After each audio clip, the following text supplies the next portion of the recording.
বুড়িগঙ্গা নদীর সোয়ারিঘাটে শুল্ক দিতে নারাজ সাধারণ যাত্রীরা। শুল্ক আদায়ে বাধার সম্মুখীন হতে হচ্ছে বলে জানান বিআইডব্লিউটি এর ইজারাদার সালেহা খাতুন। শুল্ক প্রদানের বিষয়ে যাত্রীদের কাছে জানতে চাইলে তারা জানান, শুল্কের টাকাগুলো যদি সত্যি সরকারের রাজস্ব খাতে যায় তবে অবশ্যই তা সকলের প্রদান করতে হবে।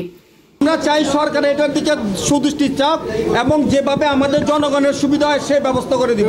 আমরা বোটালারে ভাড়া দিব, তারা বোটালার কাছ থেকে ইজারা নিব। সেটেলমেন্ট নিয়ে লেটার নিয়ে এসে বসো, আমরা দিব। আর যদি সরকার যদি বলে যে না জনগণের উপর থেকে কোনো প্রকার ট্যাক্স নেওয়া যাবে না, তাহলে বাদ করে দিবে, তাই না? আমরা তো আবদার করতে পারি, আমরা তো জনগণ।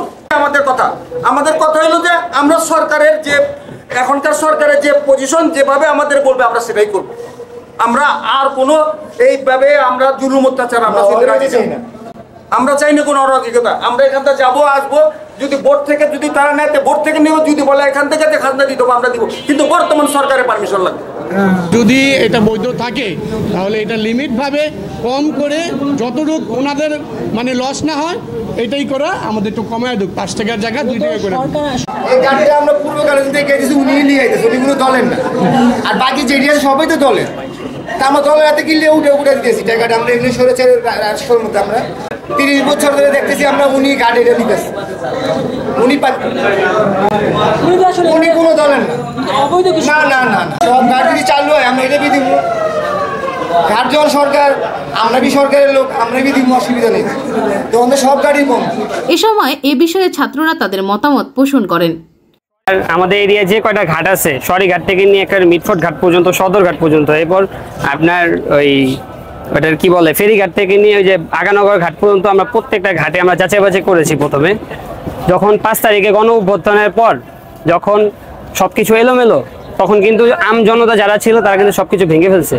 তো ভাঙ্গার পরে যখন সরকার গঠন হয় নাই, তখনও একজন চলে গেছে দেশের বাহিরে, তখন আইসা কিন্তু আমরা বলছিলাম যে এখন যেহেতু সরকার নাই, এখন কেউ চাঁদা দিবে না। সরি, চাঁদা না, এটাকে বলা হয় খাজনা, রাজস্ব বলা হয় এটাকে। তো তারপরে যখন রাজস্ব বসলো, আমরা আসলাম এখানে। আসার পর আমরা বিআইডব্লিউটিতে একবার না কয়েকবার গেছি, এবং যে কয়টা ঘাটের জন্য আমরা গেছি আলহামদুলিল্লাহ আমরা বৈধ পেয়েছি। এবং এই সোয়ারি ঘাটে যে টার্মিনাল ঘাট যেটা, এটা অবশ্যই বৈধ আছে। আর এইখানে আপনার এই ঘাটের সাথে কোনো রাজনীতির সাথে কোনো কিছুর সাথে জড়িত নাই। আমি যদি চাই, আমার যদি টাকা থাকে, আমিও ঘাট নিতে পারবো। আপনি চান, আপনাকেও দিবে, সেখানে সমস্যা নেই। আমরা ছাত্র সমাজ কখনোই অন্যায়ের বিরুদ্ধে ছিলাম না, ইনশাআল্লাহ কোনোদিন থাকবো না। আমাদেরকে কেউ টাকা দিয়ে কিনতে পারবে না, এতটুকু ইনশাআল্লাহ আমরা গ্যারান্টি দিতে পারবো। এদিকে ইজারাদার সালেহা খাতুন জানান, কিছু স্থানীয় লোকজনের পক্ষ থেকে শুল্ক আদায়ের বাধা প্রদান করা হচ্ছে। ঘাট দিয়ে আসা যাওয়া করা যাত্রীরা ইজারাদারকে ঘাটের খাজনা প্রদান না করে শুল্ক আদায়ে নিযুক্ত কর্মীদের হুমকি ধমকি দিচ্ছে। বিআইডব্লিউটিএ এবং স্থানীয় প্রশাসনের নির্দেশনা অনুযায়ী সোয়ারিঘাটের টোল আদায়ের বৈধতা থাকা সত্ত্বেও তার কর্মীরা বাধার সম্মুখীন হচ্ছেন। তিনি আরও বলেন, বিআইডব্লিউটিকে আমরা যখন দরখাস্ত করি, তখন ওনারা আইসা এখানে আসেন। ওনারাও 2 বার সশরীরে আইসা ওনারা কিছুই করতে পারেন নাই। ওনারা কিছু করতে পারেন, চেষ্টা করছেন ওনারা। তারপরে ওনারা সেনাবাহিনী আনলেন, 3 বার 4 বার সেনাবাহিনী আনলেন। ওনারা মাইকিং করে গেছে, এটা সরকারের, এটা রাজস্ব, এটা আমি এই টাকাগুলো আমি নিব না, এগুলো সরকারকে দিতে হবে। যেহেতু 2,19,00,000 টাকার এটা বাৎসরিক একটা শুল্ক, এটা রাজস্ব। এইটা মাসে মাসে কত টাকা দিতে হয়, রোজ কত টাকা, রোজ আমার 70-75,000 টাকা, প্রায় 80,000 টাকা মতো আমার লাগবে। এটা সরকারকে দিতে হবে, এটা আমি নিব না। আমি নিতেছি যেহেতু সরকারের রাজস্ব, এটা আমি তুইলা যদি আমার কোনো লাভ হইলে হইল, না হইলে আমি আমার ঐতিহ্য বজায় রাখার জন্য আমি এটা করতেছি। এখন আমার বিআইডব্লিউটি আমাকে চিঠির মাধ্যমে আমাকে জানিয়েছে যে টাকা পেমেন্ট করতেই হবে, প্রতিটা মাপ নাই, টাকা দিতেই হবে। এই কারণে আমি ঘাটে আমি কোনো দিন আমার নামে যে ঘাট, আমি যে সালেহা খাতুন, আমাকে কেউ কোনো প্যাসেঞ্জার দেখে নাই। আজ বাধ্য হয়ে আসতে, আমি বাধ্য হয়েছি আজকে আসার জন্য, যেহেতু টাকা দিতে ব্যাপার বাবা, যদি ডেলি আমার 70,000 80,000 টাকা না থাকে তাহলে আমি কোথার থেকে দিব? আমি কয়টা বাড়ি বিক্রি করে আমি এই টাকা পেমেন্ট করবো যদি এটা ধরে রাখতে হয় আমাকে? যারা স্টাফরা আছে তা তো অন্যায় করে নাই, তাদেরকে হ্যারাসমেন্ট করে, মারধর করে, তুলে নিয়ে যায়, তারপরে চাঁদাবাজ গলাতে লাগায়, চাঁদাবাজ লাগায়, ফেসবুকে ছাড়ে, ধরে আটকায়, আমরা পয়সা দিয়ে ছাড়াই আনি ওখান থেকে। আমরা এগুলো আনি কয়েকবার হয়েছে, কয়েকবার টেবিল বানছে, পানিতে ফেলে দেয়, সব এগুলো পানিতে ফেলে দেয়, আমার সব কিছু নষ্ট। তারপর আমি সহ্য করেছি, না বুঝবো, একদিন বুঝবো। আমি এখন আপনাদের সহযোগিতা চাই, প্লাস আমি এই জনগণের সহযোগিতা, যাত্রীদেরও সহযোগিতা চাই আপনাদের মাধ্যমে। আমি যাত্রীদের সহযোগিতা চাই, যেমন এই যে প্রবেশ মূল্য যারা দেয় 5 টাকা, এদেরও সহযোগিতা চাই। আমি চাই এরা সুষ্ঠুভাবে এই সরকারের রাজস্ব এটা দেখ, এটা আমার ঘরে আসবে না। এই টাকাটা আমরা এই যে 5 টাকা 2 টাকা টিকিট উঠায়া, এই নৌকার থেকে টাকা উঠায়, এই লঞ্চের যাত্রী থেকে টাকা উঠায় আমরা একসাথে করে, আমি তো আগে টেন্ডারে নিতাম, তারপর অনেক ক্ষতি হওয়াতে আমি মামলা করে স্টে করে নিচ্ছি।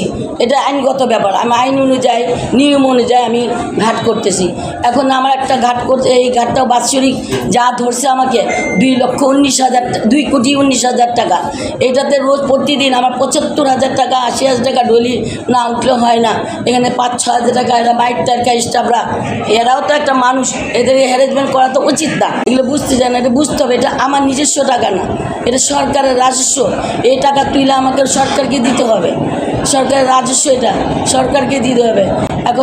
এখন আমি আমি যাত্রী জনগণের সাহায্য চাই, যে এরা যদি আমাকে হেল্প করে, যদি আমাকে পছন্দ না করে, যদি নাই পারি, তা অন্য ইজারাদার তো আসলে কি এটা মাপ হবে? এগুলা টিকিটটা 5 টাকা টিকিট, এটা তো মন্ত্রণালয় থেকে নির্ধারিত করা, এটা তো মাপের কিছু না, একটা নৌকা আছে, একটা খাজনা আছে, এর মাঝে তো কেউ ঢুকতে পারে নাই। আমি নিচ্ছি, বৈধ না থাকলে কি আমি এই এলাকায় আমি থাকতে পারতাম এলাকায়? আমি তো থাকতে পারতাম না যদি আমি অবৈধ থাকতাম। আমি আজকে এখানে আপনাদের সামনে বসতেও পারতাম না। এ সময় ঘটনাস্থলে বন্দর ও পরিবহন বিভাগের উপপরিচালক রেজাউল করিমের কাছে এই বিষয়বস্তু সম্পর্কে জিজ্ঞাসাবাদের জন্য গেলে তিনি জানান, 2024-25 অর্থ বছরে আমরা এই সালেহা খাতুন সোয়ারিঘাটে ইজারা প্রদান করা হয়। এখন সোয়ারিঘাটের এই টোলের হচ্ছে যে আপনার ল্যান্ডিং স্টেশন দিয়ে যারা ঢুকবে তাদেরকে 5 টাকা দেওয়া, এবং খেয়া পারাবার যারা দিই তারা হচ্ছে 2 টাকা করা। এটা হচ্ছে আমাদের অর্থ মন্ত্রণালয় থেকে অ্যাপ্রুভ করা, কর্তৃপক্ষের রেট চার্ট অনুযায়ী এই শুল্কটা দেওয়ার নির্দেশনা রয়েছে। 5ই আগস্টের পরে ছাত্র বৈষম্য আন্দোলনের প্রেক্ষিতে আমরা পরবর্তীতে প্রতিটা ঘাট পয়েন্টে আমরা নির্দিষ্ট কর্তৃপক্ষের রেট চার্ট টাঙানো হয়েছে, এবং রেট চার্ট টাঙানোর প্রেক্ষিতে কর্তৃপক্ষের শুল্ক হার অনুযায়ী যেন সবাই কালেক্ট করে, রাজস্ব প্রদান করে, এবং আমার ইজারাদারও যেন সঠিকভাবে রাজস্ব আদায় করতে পারে, সেই প্রেক্ষিতে সবাইকে নির্দেশনা দেওয়া হয়। সেই প্রেক্ষিতে আমরা সোয়ারিঘাটেও আমরা রেট চার্ট টাঙানো হয়। কিন্তু বেশ কয়েকদিন ধরে 5ই আগস্টের পরে আমরা আসলে লক্ষ্য করছি কিছু বিশৃঙ্খল লোক, এলাকার লোক, সবাই না, কতিপয় কিছু লোক এখানে আমাদের যে বহু আগে থেকে যে টার্মিনাল ফি 5 টাকা ছিল, সেই 5 টাকা নিতে তারা বিভিন্ন প্রকার বাধা সৃষ্টি করছে, বিঘ্ন সৃষ্টি করছে। এই প্রেক্ষিতে আমরা অর্থ দপ্তর থেকে একাধিকবার আমরা সরজমিনে পরিদর্শন করি, এবং স্থানীয় প্রশাসন এবং আর্মিদের সহায়তাও আমরা কিন্তু টোল কালেকশনটা আরম্ভ করি। তারপরেও কিছু দুষ্কৃতিকারী এরা আসলে এই টোলটা দিচ্ছে না। এর প্রেক্ষিতে আমরা স্থানীয় প্রশাসনকে জিনিসটা অবহিত করেছি।